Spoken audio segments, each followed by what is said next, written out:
దిల్ రాజు గారు కాన్షియస్గా press meet పెట్టి గోదావరి జిల్లాలో జరిగినటువంటి ఒక ప్రమాదం అంటే గేమ్ చేంజర్ ప్రీ రిలీజ్ ఈవెంట్కి వచ్చి అక్కడి నుంచి తిరిగి పెడుతూ ప్రమాదానికి గురైనటువంటి ఇద్దరు యువకులకి ఆయన సంతాపం తెలియజేయటమే కాకుండా వాళ్ళిద్దరికి ఇద్దరు కుటుంబాలకి కూడా ఆర్థిక సహాయం ప్రకటించారు ఆయన. ఇది చాలా కాన్షియస్గా జరిగింది. కాన్షియస్గా అంటే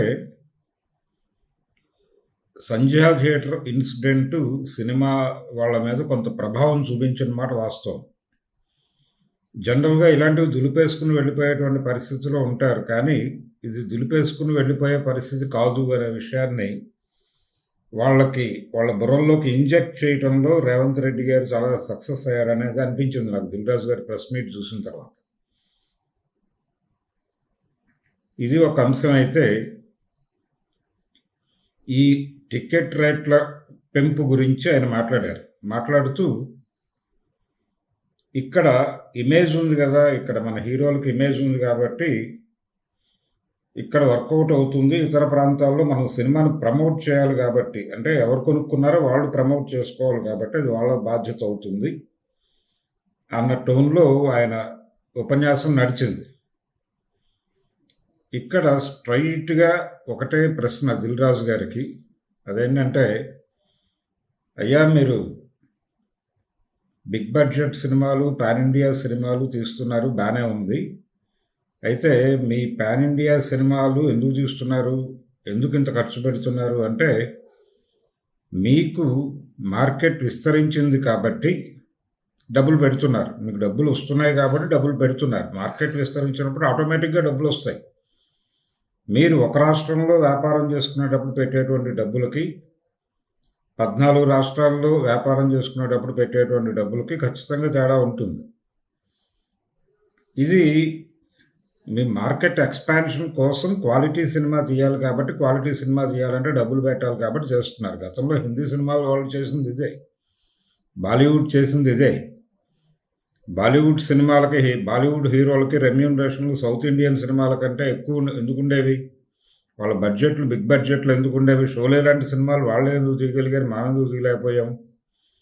మనం భారీ బడ్జెట్ అంటే భీభత్సమైన కథలు తయారు చేసుకుని కూడా ఏదో చిన్న బడ్జెట్లో ఎలా నడిపించేయాలి అన్న టోన్లో మన చిత్రీకరణలు నడిచిన విషయం అందరికీ తెలుసు. ఎందుకు జరిగింది అలాగా అంటే లిమిటేషనే, మార్కెట్ లిమిటేషన్ వలన అలా జరిగింది. అయితే ఇప్పుడు మీరు ఈ మార్కెట్ లిమిటేషన్ లేదు, ఇప్పుడు మీరు గ్లోబల్ మార్కెట్కి వెళ్ళిపోతున్నారు. ఈ గ్లోబల్ మార్కెట్కి వెళ్ళిపోతున్నప్పుడు మీ సినిమాలను విదేశీ భాషల్లో కూడా అనువదించండి. విదేశీ భాషల్లో కూడా అనువదించి మీ సినిమాల మీరు తీసుకునేటువంటి పాయింట్, అది లోకల్ పాయింటే కావచ్చు, కానీ దాన్ని గ్లోబల్ లెవెల్లో చెప్పగలిగితే సినిమాలకు డబ్బులు వచ్చేస్తాయి. కానీ మీరు అలా అనుకోవడం లేదు. మీ సబ్జెక్టు మీద మీకు నమ్మకాలు లేక 3 రోజులు 4 రోజుల్లోనే సినిమాలని ముగించేయాలనుకుంటున్నారు, ఆడియన్స్కి ఆప్షన్ లేకుండా. అసలు శతదినోత్సవాలు అలాగే స్వర్ణోత్సవాలు లేకుండా చేసింది కూడా ఒక రకంగా దిల్ రాజు గారు అనేది ఒక అభిప్రాయం ఉంది ప్రపంచంలో. అదేంటంటే, ఆడియన్స్ సినిమాలలో నష్టాలను నివారించడం కోసం ఆడియన్స్కి ఆప్షన్ లేకుండా చేసి, ఏదైనా పెద్ద హీరో సినిమా రిలీజ్ అయ్యేటప్పుడు సినిమాకి గ్యాప్ ఇచ్చి, పెద్ద హీరోల సినిమాలకు గ్యాప్ ఇచ్చి, ఒక పెద్ద హీరో సినిమా రిలీజ్ అవుతున్నప్పుడు ఇంకొక పెద్ద హీరో సినిమా రిలీజ్ కాకుండా దాన్ని హోల్డ్ చేసి 10 రోజులు 15 రోజులు ఇలా రిలీజులు ప్రాపర్గా ప్లాన్ చేసి దేశంలో ఉన్న అన్ని థియేటర్స్లోనూ ఈ సినిమాయే రిలీజ్ చేసి ఆడియన్స్కి ఆప్షన్ లేకుండా చేసి సినిమాకి వెళ్ళాలనుకుంటే చచ్చినట్టు ఈ సినిమాయే చూసేటువంటి ఒక కాంట్ బట్ సిచ్యుయేషన్ క్రియేట్ చేసి డబ్బులు వసూలు చేసేటువంటి కార్యక్రమం ప్రారంభించింది దిల్ రాజు గారు అనేది ఒక అభిప్రాయం చాలా సందర్భాల్లో చర్చకు వచ్చినటువంటి సందర్భం అందరికీ తెలుసు. అందుచేత స్ట్రైట్ అవే నేనే అంటున్నాను, నా అభిప్రాయం కూడా అదే. ఇప్పుడు మీరే స్వయంగా శతదినోత్సవాలు లేవు అని చెప్పి బాధపడటం. గతంలో రన్ ఉండేది, నెమ్మదిగా డబ్బులు వచ్చేవి, ఇప్పుడు ఆ పరిస్థితి లేదు అని చెప్పి చాలా అంటే వారం రోజుల్లో డబ్బు చేసుకోవాలి కాబట్టి మేము రేట్లు పెంచేస్తున్నాం. ఎందుకు ఇప్పుడు కూడా రన్కి వెళ్ళొచ్చు మీరు, మీ సినిమాలో దమ్ముంటే రన్కి ఎందుకు వెళ్ళకూడదు? మీ సినిమా జనం చూస్తారు అంటే ఇదివరకు కూడా వారానికి 10 సినిమాలు రిలీజ్ అవుతున్నటువంటి సందర్భంలో కూడా కొన్ని సినిమాలు సక్సెస్ అయ్యేవి, జనం ఆ సినిమాకే వెళ్ళేవాళ్ళు చూస్ చేసుకుని. ఎందుకు వెళ్ళేవాళ్ళు? మిగిలిన సినిమాలు కూడా అరాకొర చూసేవాళ్ళు. ఎందుకంటే అప్పుడు థియేటర్ ఆడియన్ ఫ్రెండ్లీగా ఉండేది కాబట్టి చూసేవాళ్ళు. ఇప్పుడు ఆడియన్ ఫ్రెండ్లీగా థియేటర్ లేదు, లేకుండా చేసిన దానిలో భాగస్వాములు మీరు. పైగా నిర్మాతల సమ్మె జరిగినప్పుడు మీరు ఒక మాట చెప్పారు, మల్టీప్లెక్స్లను కూడా ఆడియన్ ఫ్రెండ్లీగా మారుస్తాను, స్నాక్స్ రేట్లు తగ్గిస్తాను. అవేవి ఆచరణలో సాధ్యం కాలేదు, మీకు పట్టించుకోలేదు మీరు, అలా జరిగిపోయింది. ఇప్పుడు మీరు ఈ సద్దినోత్సవాలు లేవు, రన్ లేదు కాబట్టి టికెట్ల రేట్లు పెంచుతామని మాట్లాడటం చాలా దారుణం రాజు గారు. దయచేసి ఈ టికెట్ల రేట్లు పెంచడం ద్వారా ఎవరినైతే మీరు కోర్ ఆడియన్ అంటున్నారు, మీరు అన్నారు ఆ మాట, ఎవరికైతే ఈ సినిమా చూడాలనేటువంటి ఆదుర్దా ఉంటుందో, very first day very first show చూడాలనేటువంటి కోరిక ఉంటుందో ఆ ఆడియన్స్ అయిపోయాక మామూలు ఆడియన్స్ వచ్చేస్తారు ప్రశాంతంగా, నో ఇష్యూస్ అన్నారు మీరు తెలివిగా. కానీ ఎవరు ఆ కోర్ ఆడియన్స్? ఎవరు? అభిమానులే, సినిమా హీరో అభిమానులు. ఆ హీరో అభిమానుల్ని, వాళ్ళు ఎంతో అభిమానం చూపించేటువంటి హీరో, వాళ్ళు చూపించిన అభిమానానికి ఏదైనా రిటర్న్ గిఫ్ట్ ఇవ్వాల్సింది పోయి వాళ్ళని కోసుకు తింటం ఏంటండి? ఇంతమంది అభిమానులు ఉన్నారని చెప్పి కదా వాళ్ళు నిర్మాతల దగ్గర డబ్బులు వసూలు చేస్తోంది. అంటే ఇంతమంది ఆడియన్స్ ఉన్నారు నాకు కాబట్టి ఇంత డబ్బులు ఇవ్వాలని అడుగుతున్నారా వాళ్ళు? డిమాండ్ అండ్ సప్లై అని పవన్ కళ్యాణ్ గారు చెప్పిన సిద్ధాంతం ఇదే కదా. సో అదే అభిమానులు కోసుకు తినేస్తున్నారు మీరు. వాళ్ళని ఎందుకు మీరు అంటే వాళ్ళని ఎందుకు డివైడ్ చేసి కోర్ ఆడియన్స్ అంటున్నారో అందరికీ తెలుసండి.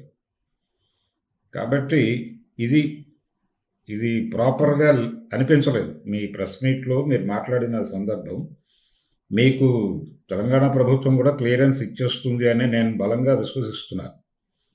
దిల్ రాజు గారికి డెఫినెట్గా ఈ సంక్రాంతి సినిమాలకి ఇబ్బంది ఉండకపోవచ్చు, కానీ అది ఇన్సిడెంట్ వేరే చోట జరిగింది.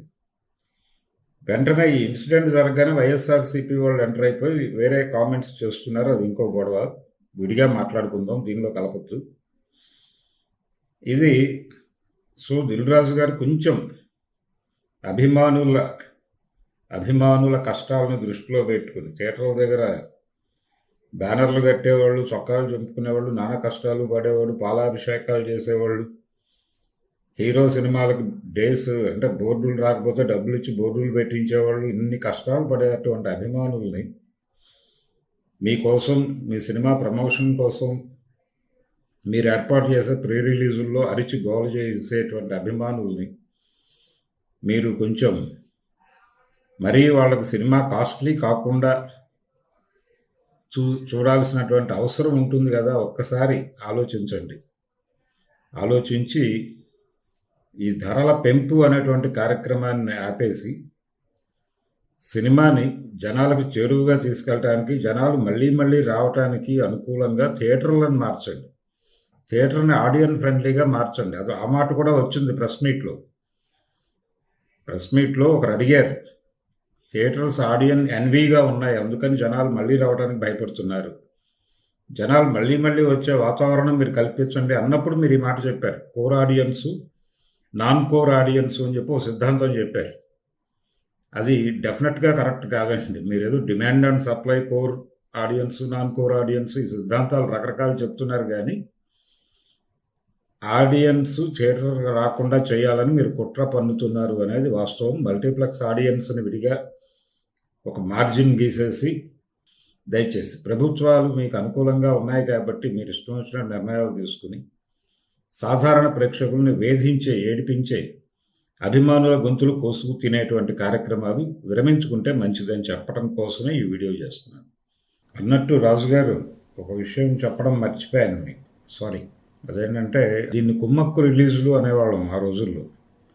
ఏది ప్రతి హీరో సినిమాకి అంటే హీరోల సినిమాలు పోటాపోటీగా రిలీజ్ అయ్యేవి, కోడి పందాల్లాగా. అలా దాని మీద బెట్టింగులు కట్టుకునేవాళ్ళు. ఈ హడావిడిని రద్దు చేసి మీరు అందరు హీరోల సినిమాలని ఒక సిస్టమేటిక్ వేలో అమర్చి ఏ సినిమా తర్వాత ఏది వేయాలి అనేది ఒక రూట్ మ్యాప్ ఇచ్చేసి కుమ్మక్కు రిలీజులు అనే ఒక పద్ధతిని అడాప్ట్ చేసింది కూడా మీరే కదా, మీ ఆధ్వర్యంలోనే కదా. అంటే సినిమాల నష్టాలను నివారించడం కోసం మీరు చేశారు ఆ పని, కాదంటలేదు. మీ ఆలోచన తప్పని నేను అనటం లేదు. నష్ట నివారణ చర్యల్లో భాగంగా మీరు మరికొంతమంది, ఆ రోజుల్లో దాసరి గారు అనేటువంటి ఆ నలుగురు కావచ్చు, మీరందరూ కలిసి తీసుకున్న నిర్ణయమే. మీరు ఒక్కళ్ళు ఎలా తీసుకుంటారండి ఇండస్ట్రీ నిర్ణయాలు? మీరంటే మీరని కాదు, ఇండస్ట్రీ పెద్దలు మీరందరూ కలిసి అలా కుమ్మక్కు రిలీజులు అనేటువంటి ఒక కాన్సెప్ట్ తీసుకొచ్చి పక్క సినిమా అంటే ఈ హీరో సినిమా రిలీజ్ అయిపోయి వేరే సినిమా హీరో రిలీజ్ అయ్యే లోపు